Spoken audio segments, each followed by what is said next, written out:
हम समझ चुके हैं ऑयल सेपरेटर। ऑयल सेपरेटर का नाम क्या था, वो काम क्या था, ऑयल को अलग सेपरेट करना। अगर किसी वजह से रेफ्रिजरेंट ऑयल को साथ लेके नहीं चलती है तो ये ऑयल को देता है और लिक्विड बना के ये नीचे बिठा देता है और अलग कर देता है और वेपर ऊपर से निकल जाता है। अब ये वेपर घुमा कंडेंसर में, ठीक है। अब क्या होता है, कई बार यहाँ पे देखिए कंडेंसर को ठंडा करने के लिए या तो फैन रहेगा या कोई भी मीन्स ऑफ कूलिंग रहेगा जो कंडेंसर की गर्मी निकालता है, ठीक है। तो ये तो कंडेंसर हम जानते हैं पहले से। कभी ऐसा हो सकता है कि एक्सट्रीम वेदर हो, बहुत ज़्यादा गर्मी पड़ जाए या कोई और मामला हो जाए जिसकी वजह से कंडेंसर में ज़रा सही कंडेंसेशन ना हो। तो जब कंडेंसर में सही कंडेंसेशन नहीं होगा तो क्या होगा, बबल्स आएंगे बीच में, है ना। लिक्विड वेपर, जाम नहीं, मगर लिक्विड और वेपर तो जितना हिस्सा वेपर का है ना वो तो वेस्ट हुआ ना। पूरा प्योर लिक्विड है, वो आगे जाके वेपर बनेगा तो कूलिंग देगा। यहीं से हम वेपर दे रहे हैं तो मतलब क्या है ना। एक बात, दूसरी बात ये कि एक्सपांशन वाल्व पढ़े ना, यहाँ एक एक्सपांशन वाल्व आने वाला है। जैसा कैपिलरी थी ऐसे ही एक्सपांशन वाल्व था और एक्सपांशन वाल्व में नीडल एंड सीट थी, सुई नीडल और सीट, और उसमें से लिक्विड पास होता था तो वो उठती थी। तो जैसे नल में कभी देखे कभी कभी पानी के साथ हवा मिल के आती तो खट मार लेता है, ऐसे एक्सपांशन वाल्व की भी अगर नीडल मारने लगे तो उसके ऊपर मेटल से मेटल टकराएगा तो गड़े पड़ जाएंगे। समझे। तो एक्सपांशन वाल्व के डैमेज होने का भी चांस है और इफिशियंसी तो कम होती ही है अगर लिक्विड के साथ वेपर आ जाए। तो एक तरीका अच्छा सोचे हम, भैया इसको क्या करते हैं, एक टैंक में दे देते हैं। ये लीजिए, ये एक शेल के जैसी एक गोल सी टैंक बना दी, इसके अंदर आया लिक्विड, यहाँ एक वाल्व भी लगा दिए, ये वाल्व लग गया, यहाँ से लिक्विड और वेपर आया, वेपर जो था वो ऊपर रह गया, लिक्विड नीचे जमा हो गया। कितना अच्छा हो गया। थोड़ा सा ज़्यादा लगाऊंगा लेकिन अब ये प्योर लिक्विड यहाँ से ले सकते हैं हम।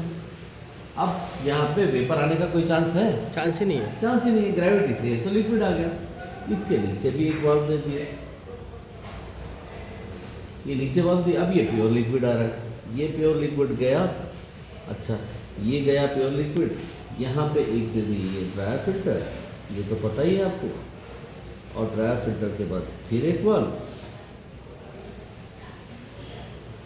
ये लीजिए, और इस वाल्व के बाद ये आ गया एक्सपांशन वाल्व, और एक्सपांशन वाल्व से फिर ये आने लगा इवापोरेटर। ठीक है, समझ में आई बात? क्या हुआ, लिक्विड आने के चांसेस बढ़ गए, इसमें तो 100% प्योर लिक्विड ही आएगा। तो एक तो एक्सपांशन वाल्व की लाइफ बढ़ी और एक तो हमारे पूरे ओवरऑल प्लांट की इफिशियंसी बढ़ गई, अच्छी कूलिंग देगा, है ना। So this part, this hollow tank is called receiver, liquid receiver या रिसीवर।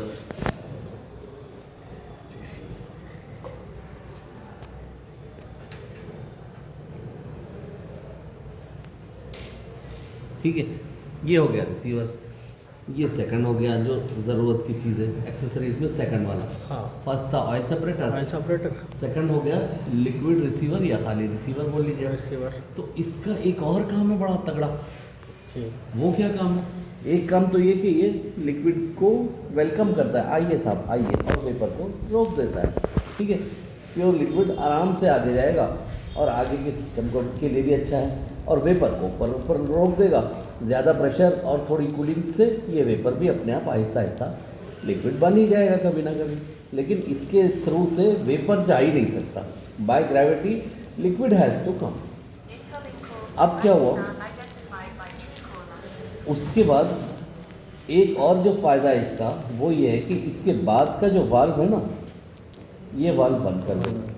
अगर बंद कर दिए और ये कंप्रेसर चला दिए तो क्या होगा, इसके बाद से तो खींचेगा, ये वाल्व के अंदर से तो नहीं आ रही है, तो यहाँ लॉक कर दिए और कंप्रेसर चला दिए। तो यहाँ से ये पूरी रेफ्रिजरेंट ये सब खींचेगा, खींच के इस तरफ छोड़ देगा। तो ये साइड क्या हुआ, वैक्यूम, ये साइड तो वैक्यूम हो गया, और ये साइड हाई प्रेशर हो गया। ये हाई प्रेशर कंडेंसर में से घूम के यहाँ लिक्विड बना, लिक्विड रेफ्रिजरेंट यहाँ आके जमा हो गई। जब एक 5 मिनट चलाए, पूरी रेफ्रिजरेंट जमा हुई, तो ये ऊपर का वाल्व भी बंद कर दिया। अब क्या हुआ, पूरी लिक्विड रेफ्रिजरेंट इसमें जमा है। हाँ, more than 90% refrigerant we can lock. Okay. अगर मान लो कि ये कंडेंसर में कुछ खराबी आई, हमको क्लीन करना है, हाँ, या सॉरी इवापोरेटर में कुछ खराबी आई, या कुछ एक्सपांशन वाल्व कुछ प्रॉब्लम दे रहा है, या कुछ भी काम है, हमको ऑयल फ्लश करना है, कुछ कूलिंग कम हो गई, तो हम रेफ्रिजरेंट को इसके अंदर लॉक कर सकते हैं। This will serve as a cylinder. Okay, यहाँ से लॉक किए, चला दिए, पूरा घुमा, इसमें बाय ग्रेविटी नीचे आएगा ही आएगा, है ना, सबसे नीचे तो ये है। उसके बाद ये बंद कर दिए, तो ऊपर क्या बचा, थोड़ा सा वेपर बचा। 100 किलो है तो उसमें से 99 kg हम एक्सट्रैक्ट कर सकते हैं। 1 किलो वेस्ट तो वेस्ट, कोई बड़ी बात नहीं है, 1%, है ना।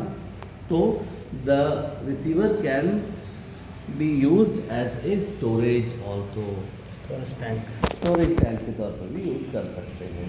तो ये जो प्रोसेस किए ना, इसके अंदर लॉक किए, इसको कहते हैं पंप डाउन। इस प्रोसेस को कहते हैं पंप डाउन। किसी ने आपसे कहा कि भैया अगर आप प्लांट को पंप डाउन करो, लॉक करना है, तो इसका मतलब ये हुआ कि ये लॉक करना है इसके लिए। समझ में आएगा। तो ये सेकंड हुआ लिक्विड रिसीवर। अब तीसरी चीज़ तो आप लोग पढ़ ही चुके हैं पहले, वो रोटरी कंप्रेसर के साथ पढ़े थे, एक्यूमुलेटर।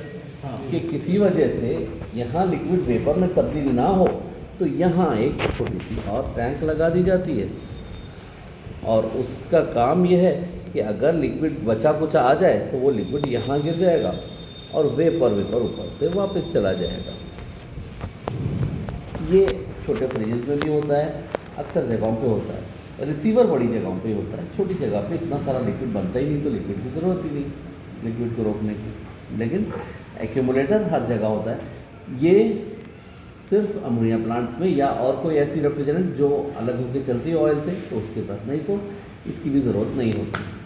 तो ये सबसे कॉमन चीज़ है, और ये सबसे अनकॉमन चीज़ है। एक्यूमुलेटर सबसे कॉमन है, this is called accumulator.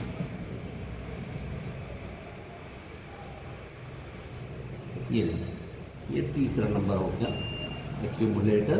Accumulator का काम है लिक्विड को रोकना, वेपर को जाने देना। रिसीवर का काम है वेपर को रोकना, लिक्विड को जाने देना। और ऑयल सेपरेटर का काम है ऑयल को अलग कर देना। ये तीन चीज़ें अगर इस्तेमाल की जाएं तो और बेहतर इफिशिएंसी मिल सकती है हमें प्लांट्स के अंदर इंडस्ट्रियल यूज। समझ में आएगा।